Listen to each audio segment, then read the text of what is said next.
Hi hello నమస్తే welcome to my YouTube channel @button మామ 2.0.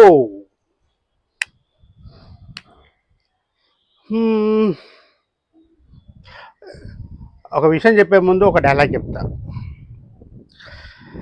ఆ తిరుపతి ఏడు కొండల స్వామి ఒక్కసారి నా పక్క నుండి నన్ను నడిపిస్తే సానా పెద్దొన్నాయి పూడుస్తా స్వామి, టాప్లోకి వెళ్ళి కూర్చుంటా. ఈ డైలాగ్ విన్న తర్వాత మీకు నేను ఎవరి గురించి మాట్లాడుతున్నానో, దేని గురించి మాట్లాడుతున్నానో అర్థమై ఉంటుంది. కింగ్డమ్ మూవీ రివ్యూ గురించి, మన విజయ్ దేవరకొండ గారు యాక్ట్ చేసిన సినిమా, గౌతమ్ తిన్నలూరి డైరెక్షన్లో. గౌతమ్ తిన్నలూరి ఒక ఎమోషన్ని క్యారీ చేయడంలో సూపర్ సక్సెస్ అయిన డైరెక్టర్. అక్కడ తీసుకెళ్ళి కూర్చోబెడతారు అనుకున్న మన విజయ్ దేవరకొండ గారిని ఆల్మోస్ట్ తీసుకుపోయేంత పని చేసేసి ఎందుకు సడన్గా వదిలిపెట్టినట్టు అనిపించింది నాకైతే సినిమా చూసిన తర్వాత. టీజర్ కానీ, టైటిల్ అనౌన్స్మెంట్ కానీ, ఆ గ్లిమ్స్ కానీ, ఆ ట్రైలర్ కానీ రిలీజ్ అయినప్పుడు ఎక్స్పెక్టేషన్స్ ఒక రేంజ్కి వెళ్ళిపోయినా. అసలు ఏమాత్రం ఎక్స్పెక్టేషన్ పెట్టుకొని వెళ్ళాను సినిమాకి మ్యాక్సిమం అయితే. కానీ అవి చూసిన తర్వాత ఒక రేంజ్ ఆఫ్ ఎక్స్పెక్టేషన్, ఒక రేంజ్ ఆఫ్ మూవీ థింకింగ్, ఇట్లుంటుంది, ఇట్లుండవచ్చు, ఇట్లుంటే ఇట్లా బాగుంటుంది అని ఒక థింకింగ్తోని సినిమా పోయి చూసిన తర్వాత సినిమా మాత్రం ఓకే. సినిమా బాగాలేదు అంటారు. స్టోరీ అక్కడ విజయ్ దేవరకొండ కానీ టాప్లో తీసుకుపెట్టిపోయి కూర్చోబెట్టే సినిమా కింగ్డమ్ మూవీ. కానీ ఎందుకో డైరెక్టర్ గారు బాగా కాన్సన్ట్రేషన్ చేసినట్లేడు. మరి ఎక్కడ మిస్టేక్ చేసిండు ఏంటి అనేది అర్థం కావట్లేదు. కానీ చాలా ఫ్లాట్గా వెళ్ళిపోతుంది. అరే తెలిసిపోతుంది అన్నట్టు. ఓకే, ఇప్పుడు బ్రదర్ అన్నదమ్ముల స్టోరీ ఒక బ్యూటిఫుల్ కథ రాసుకున్నాడు. ఆ స్టోరీ కొత్తగా కూడా ఉంది. 1920 నుంచి స్టార్ట్ అయ్యి ఇప్పటి వరకు ప్రజెంట్ ఒక తెగ గురించి. ఇక సినిమా మొత్తం స్టోరీ అయితే మీకు చూసే ఫీలింగ్ కలదు. కానీ నాకు అనిపించిన ఫీలింగ్ మీతో నేను చెప్పదలుచుకొని ఈ వీడియో తీస్తున్నా అన్నట్టు. ఎందుకంటే అది ఇప్పుడు అన్నదమ్ముల స్టోరీ. అన్న ఎక్కడో ఉంటాడు, తమ్ముడు పోయి తీసుకురావాలన్నని, అది స్టోరీ. మెయిన్ స్టోరీ అది కాదు, మనకు చూపించింది మాత్రం అన్నదమ్ముల స్టోరీ. అన్నం తీసుకురావడానికి తమ్ముడు వెళ్ళాలని చెప్పి ట్రైలర్లో అందులో ఏర్పడిన స్టోరీ అన్నట్టు. కానీ సినిమా ఏంటంటే ఒక తెగ, ఆ తెగకు సంబంధించిన నాయకుడిని తీసుకురావడానికి ఎక్కడనో 70 సంవత్సరాల తర్వాత ఎక్కడనో వ్యక్తిని రకరకాల కారణాలతో రకరకాల క్యారెక్టర్లు ఎంటర్ చేసి బలవంతంగా లాక్కొచ్చినట్టు అనిపించింది నాకైతే. లాక్కొచ్చి కింగ్డమ్ హీరో, ఒక రాజ్యానికి హీరోని చేశారు అన్నట్టు, ఒక రాజ్యానికి రాజుని చేశారు అన్నట్టు చెప్పిన. బలవంతంగా లాక్కొచ్చి చేసినట్టుంది. కానీ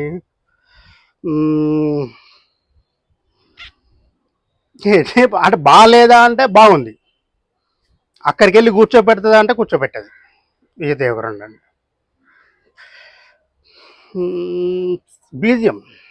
బీజిఎం అనిరుద్ధి మ్యూజియము ఎక్కడికో తీసుకెళ్ళిపోయింది. సూపర్.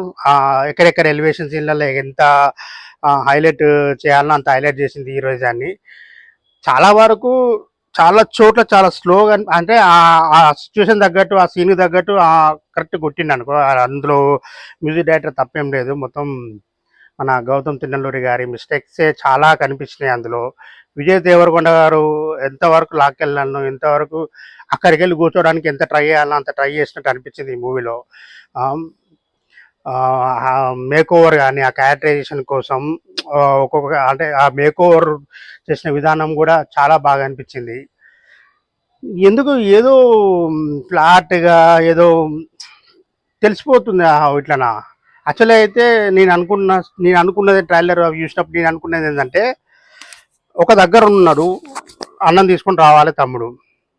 కానీ తమ్ముడు అనే అన్నకు తెలియకుండా అక్కడ ఉన్న సిచ్యువేషన్ తగ్గట్టు మలుచుకొని అక్కడ ఒక హీరోలకి ఎదిగి తర్వాత అన్న తమ్ముల బాండింగ్ నుంచి ఒక ఎమోషనల్ వేలో రివీల్ అయితే బాగుంటుంది అనిపించింది. కానీ ఇదేదో ఆయన అంతటా ఆయన పోయి నీ అన్నని, నువ్వు నా తమ్మునివి అని ఒక ఫైటింగ్ సీన్ అలా రివీల్ చేసుకొని ఎక్కడికో పోయి ఏమో చేసి ఏమో అయిపోయి ఏదేదో జరిగిపోయింది మూవీలో. బాగాలేదంటే బాగుంది. మళ్ళీ ఆ సీన్లు కానీ ఆ రాసే విధానం కానీ ఆ స్క్రీన్ ప్లే నాకు అసలు ఏం మంచిగా ఉందని చెప్పి అనిపించలేదు. కానీ స్టోరీ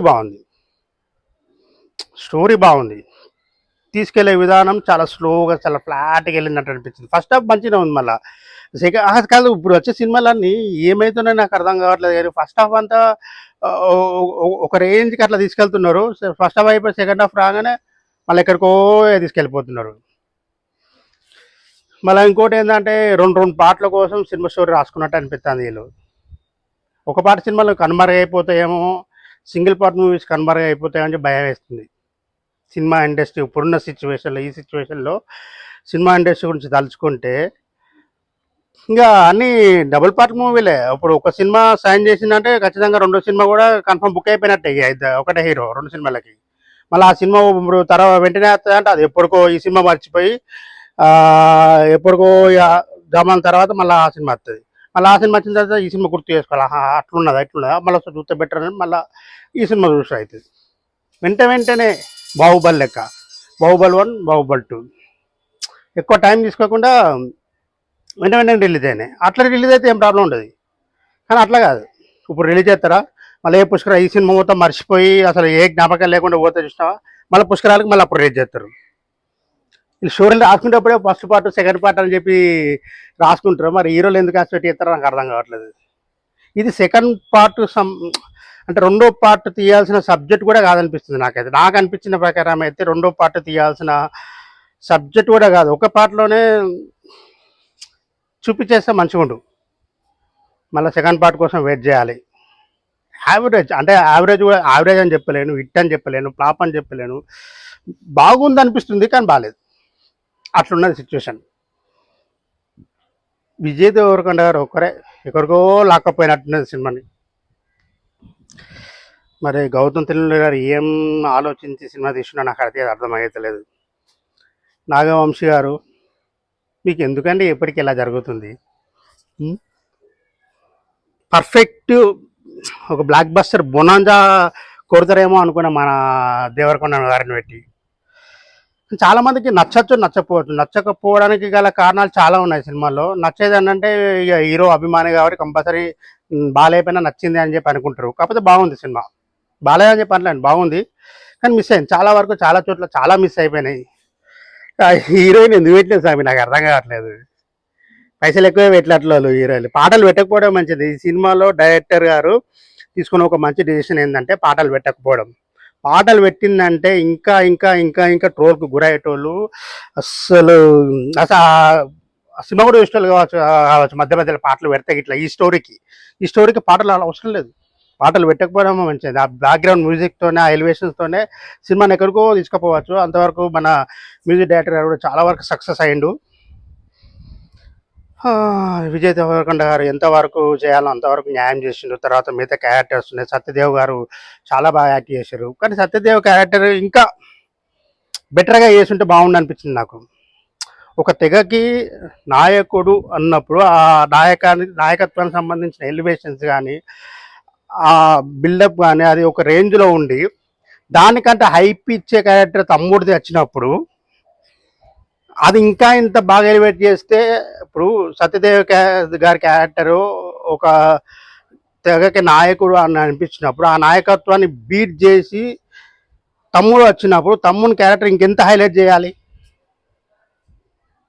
అసలు సత్యదేవ్ గారి క్యారెక్టరే హైలైట్ అని చెప్పి అనిపించే సీన్లు ఒక్కట్లేవు అక్కడ. ఏదో విజయ్ దేవర్ అనేది 1-2 సీన్లు ఉన్నాయి. స్టార్టింగ్ తెగ సంబంధించింది ఒకటి, ఆ పడవ సీన్ ఒకటి, బోట్లో వెళ్ళేది చేజింగ్ది ఒకటి, కొన్ని వరకే. మరీ అంత ఇంట్రెస్టింగ్గా గూస్ బంప్స్ తెప్పించే సీన్లు అంటూ ఈ సినిమాలో అయితే ఏం లేవు. సినిమా మాత్రం బాగుంది, చూస్తే మంచిగా అనిపిస్తుంది. కాకపోతే చాలా వరకు అరే ఇది మిస్ అయిందిలే అంటే ఎక్స్పెక్టేషన్స్. మెయిన్ విజయ్ దేవరకొండ గారి సినిమాకి ఎక్స్పెక్టేషన్స్ పెట్టుకొని వెళ్తే చాలా వరకు నిరాశ ఎదురవుతుంది, డిసప్పాయింట్ అవుతుంది. అరే ఇట్లుంది ఏంది, ఇట్లుండాలి కదా అని మనకే అనిపిస్తుంది అన్నట్టు. ఏది ఆ ఎక్స్పెక్టేషన్ ట్రైలర్తో టీజర్తో పెంచిన ఎక్స్పెక్టేషన్స్ ఉంటాయి చూసినావా, అరే హైప్ ఉంటుంది చూసినావా, హైప్ ఎంతవరకు పెంచాలో అంతవరకు పెంచేసి డెవేలు మన కింద పడేసింది కథం ఒకటేసారి. ఊ, చూడాలి, బాగానే ఉంది, బాగానే లాక్కత్తది, కానీ అక్కడికి తీసుకుపోయి కూర్చోబెట్టే సినిమా అయితే కాదు ఇది. కింగ్డమ్ విజయ్ దేవరకొండ గారికి లైగర్తో పోలిసేది ఇంకా బెటర్ అనుకో. మన పూరి గారు మరి ఎందుకు అట్లా చేసారో నాకు అర్థం కాదు, కానీ సరే ఏమనుకుంటాను, ఎంతవరకు ట్రై చేయాలి అంతవరకు ట్రై చేస్తాడు మా విజయ్ దేవరకొండ గారు అయితే. టేకింగ్ డిఓపి మంచిగా ఉంది, మ్యూజిక్ మంచిగా ఉంది. కాకపోతే డైరెక్టర్ గారు టేకింగ్ కొన్ని సీన్లలో కొన్ని టేకింగ్ కూడా హైలైట్ ఉంది. కాకపోతే స్క్రీన్ ప్లేనే కొంచెం బెటర్గా, కొంచెం ఎగ్జైటింగ్గా చూస్తుంటే చూడాలి అనిపించేలా ఉండాలి, కానీ ఏదో అలా వెళ్ళిపోతుంది అంతే. అది నా నేను చూసినప్పుడు నాకు అనిపించినది కింగ్డమ్ విజయ్ దేవరకొండ గారిది. రాజులా ఒక ఒక ఒక స్థాయిలో నిలిచోబెడుతుంది అని చెప్పి అనుకున్నా, కానీ నాకైతే అనిపించట్లేదు. ఒకవేళ నేను చెప్పిన దాంట్లో ఏమైనా తప్పులు ఉంటాయి ఇట్లా కామెంట్ సెక్షన్లో కామెంట్ చేయండి. నేను చెప్పింది కరెక్ట్ అనిపించట్లయితే కరెక్ట్ అని చెప్పి కామెంట్ చేయండి. మీకు ఒక మ్యాక్సిమం చూసిన ప్రతి ఒక్కరికి యావరేజ్ సినిమా లెక్కనే అనిపిస్తుంది. నేనిచ్చే రేట్ అసలు నేను సినిమాలకు రేటింగ్ ఇయ్య, ఎందుకంటే బాగుంటుంది, నచ్చిందంటే చూస్తారు, కలెక్షన్స్ పెరుగుతాయి. నేను చెప్పినంత మాత్రాన కలెక్షన్స్ పెరిగే చూస్తారు ఆగరు చేయరు. ఏదో నా అభిప్రాయాన్ని మీతో పంచుకుందాం అని చెప్పి ఈ వీడియో తీస్తున్నా, అట్లా అంతే. ఓకే, పర్లేదు. కాకపోతే అంటే నేను అనుకున్న ఎక్స్పెక్టేషన్ అది, ఈ సినిమాతో నా సూపర్ హిట్ కొడతారు అని చెప్పి అనుకున్నా ట్రైలర్ చూసి. సారీ, ఆ మాత్రం హిట్ అయితే రాదు. బ్యాడ్ లక్, డిసప్పాయింట్మెంట్, చాలా చాలా చాలా డిసప్పాయింట్మెంట్. మైకులు కూడా పడిపోతున్నాయి. చాలా డిసప్పాయింట్మెంట్ మూవీ. రిలీజ్ చాలా రోజుల తర్వాత రిలీజ్ చూసిన విరమల అన్నీ జారిపోతున్నాయి. మూవీ గురించి మాట్లాడుతుంటే అన్నీ జారిపోతున్నాయి. సరే మరి ఇది మూవీ, చూడండి ఒకసారి, బాగుంటుంది, ఒకసారి వెళ్ళి చూడండి. ఓకే మరి, ఉంటా మరి.